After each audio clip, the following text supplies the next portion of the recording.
Hi అండి.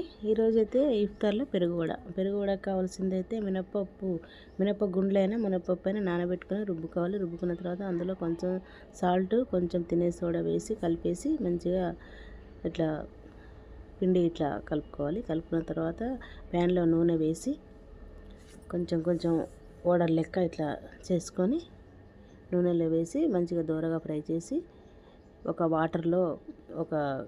బౌల్లో water వేసి వాటర్లో వేసేయాలి. వాటర్లో వేసిన తర్వాత కొంచెం వాటర్ పిండేసి చేతితోటి ఈ వడలు అనేది పెరుగులో వేసేయాలి. పెరుగు మంచిగా చిలగొట్టుకొని తాలింపు పెట్టి పక్కన పెట్టుకోవాలి.